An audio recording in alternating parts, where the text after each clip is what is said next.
au niveau de l'ambiance, ça a été un peu rock'n'roll. Hein. On s'est parlé entre quatre yeux.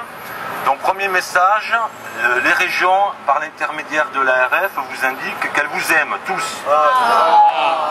Déjà, c'est bon. Il y a un peu d'amour. Ça semblait pas si évident. C'est déjà un bon point de départ. Bon. Alors nous on a demandé, ça fait 8 ans qu'on nous dit qu'on nous aime, on voudrait des preuves d'amour. Voilà. Donc bien entendu, je viens pas avec des nouvelles en disant voilà ce qui va être donné, etc. C'était pas l'objet, hein, ils n'ont pas vraiment la main.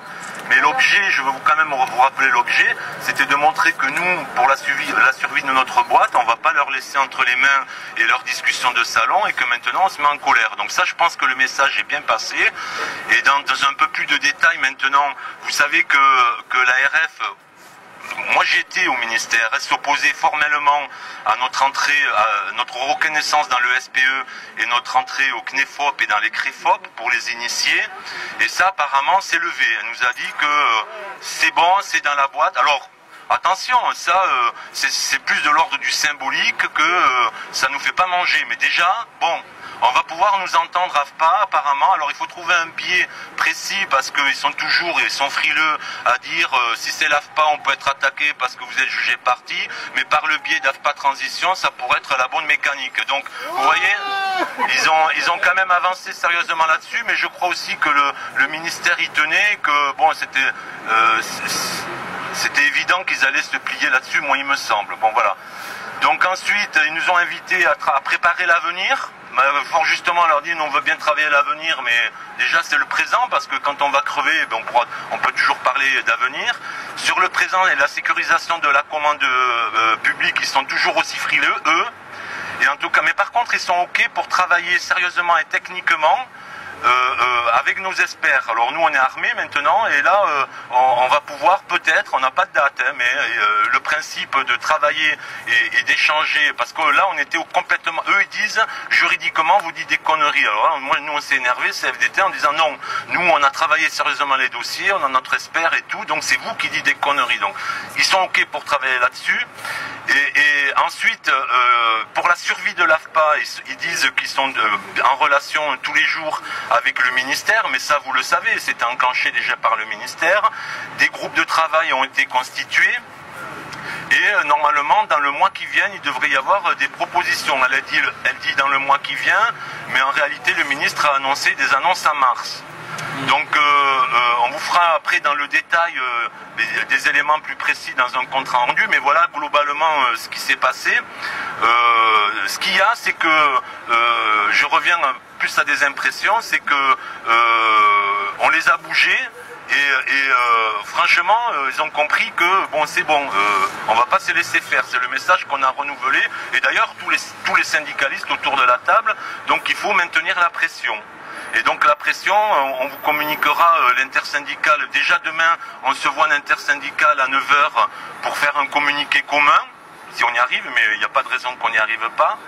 Et ensuite, on a déjà des actions planifiées, mais où on mobilisera les premières actions, on vous mobilisera un peu moins. Mais d'ores et déjà, sachez que le 26 février, on sera en Pays de Loire au Conseil régional pour aider les copains de région Pays de Loire à aller mettre le barouf au Conseil régional. Et nous, on fera du battage médiatique, on en fera une affaire nationale parce que c'est le bon exemple d'une région qui est mise en difficulté, comme toutes les autres régions, l'une après l'autre. Donc voilà grosso merdo. Moi quand même je veux vous remercier d'être venu. On était 104 d'après les décomptes et je crois qu'on a vu du orange et je crois que le message est passé. L'objectif c'était pas tellement d'attendre des réponses, mais qu'ils sachent qu'on est sur le pied de guerre. Et je crois que ça, le message est bien passé. Et donc voilà, je vais laisser peut-être quelques mots à Daniel si elle a des petites précisions à apporter. Et puis après, le communiqué suivra demain si tout va bien.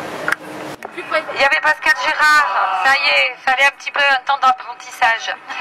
Donc il y avait Pascal Gérard qui était donc de la région PACA. Voilà, je dis les régions parce que je crois que c'est important.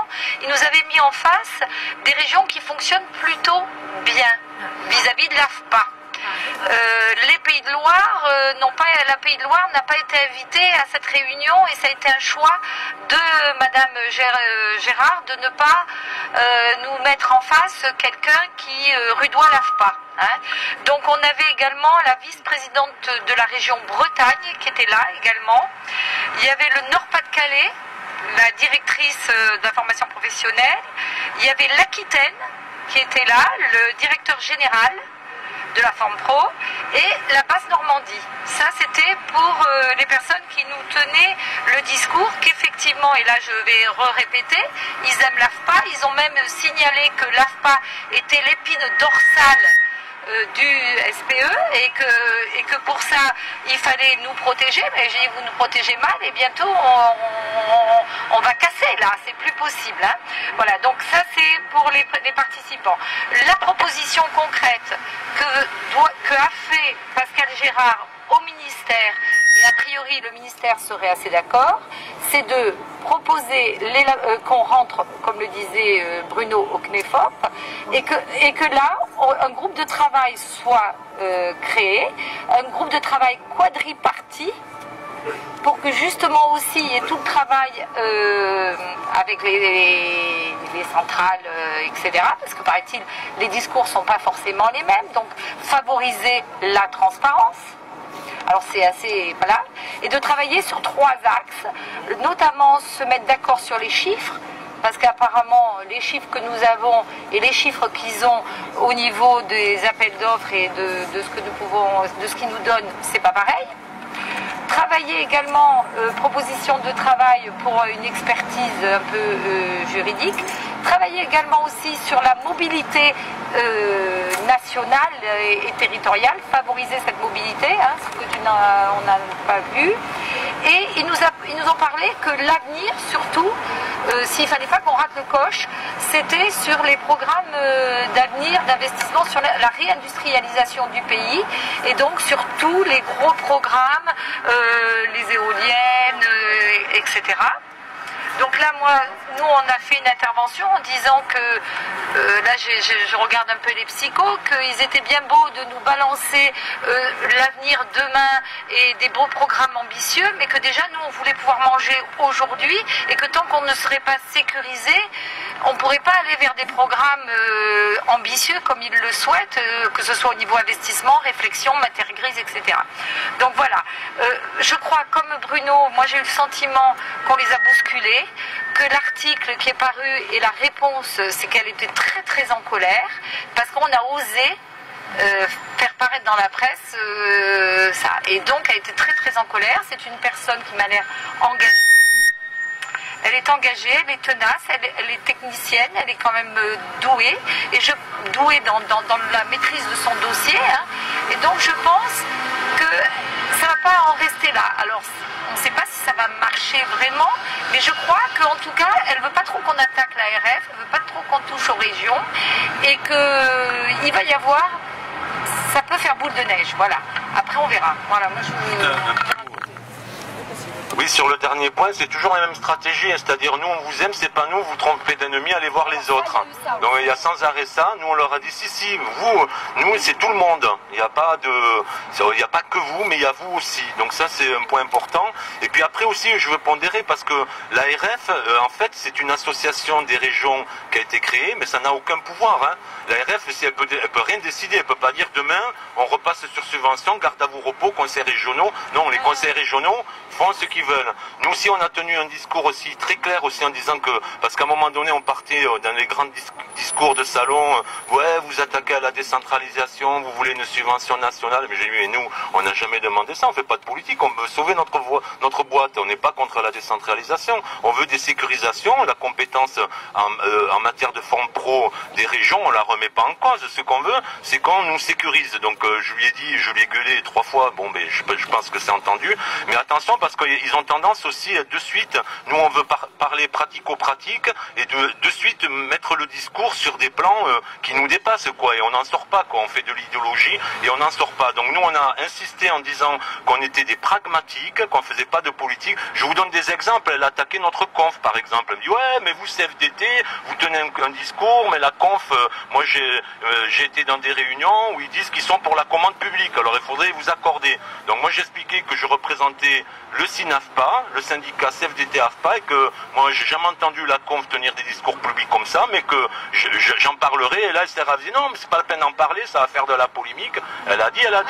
Alors aussi, dans le même ordre d'idées, elle nous a fait aussi le coup, ouais, vous vous plaignez de ne pas avoir les appels d'offres, mais votre hiérarchie, elle répond mal aux appels d'offres. Ça, on l'entend depuis des années, mais ce qu'ils ne savent pas, et qu'on n'a pas pu le dire parce qu'on ne pouvait pas monopoliser la parole, c'est que quand on répond aux appels d'offres, il n'y a pas que les hiérarchiques, hein. On y est tous, et moi-même, j'ai participé à des réponses d'appels d'offres. Quand on mobilise dans une région, je pense à ma région d'origine, Rhône-Alpes, d'une région de 500 salariés, pendant 3 semaines, 80 salariés à remplir des cases dans des ordinateurs, le travail est fait sérieusement, il peut y avoir des bêtises là. Donc on a toujours les mêmes arguments, quoi. Voilà, donc on répond mal aux appels d'offres. Bon, on s'est permis quand même, parce qu'il y en a marre, on avait les chiffres, d'indiquer que depuis 2013, on avait perdu 80 millions d'euros, alors que le Greta, eux, ils en avaient gagné 60, et que ça commençait à bien faire.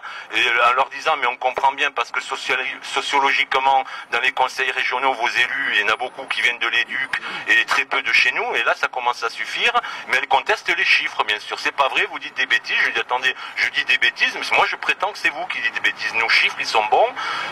La note juridique qu'on a envoyée, tout le travail qu'on a fait depuis 8 mois avec une pointure, hein, vous avez payé, parce que c'est quand même un peu avec vos cotisations, un expert juridique, une pointure reconnue, expert de la commande public, Florian Lindisch, cherché sur internet, franchement il fait la démonstration qu'il raconte des conneries, qu'on peut, même sans bouger la loi, il pourrait subventionner. Bon, mais s'ils veulent être rassurés, on va bouger la loi, mais on ne peut pas leur laisser dire que c'est illégal, c'est pas vrai. Et alors la stratégie, c'est toujours pareil, c'est de nous faire passer pour les ringards, les passéistes, de tourner vers le passé. Bon, ben on a essayé de démontrer avec Daniel que nous, on était des pragmatiques et on voulait bosser aujourd'hui et demain. Voilà, et qu'on faisait pas d'idéologie. Voilà, grosso merdo, hein. Et on vous a pas entendu faire du bruit, mais on est au 6e, hein. Et on est monté à pied, hein. Ah ouais, alors pour la petite histoire, j'ai voulu faire le sportif, là, la dame qui nous a accueillis, c'est une élue, j'avais jaugé, c'était une quinca, j'ai dit je vais pouvoir la suivre. Mon pote, je suis arrivé en haut, j'avais plus de respiration. Il y a le copain de FO, il a failli me faire du bouche à bouche, j'ai dit non, pas ça, je vais mieux.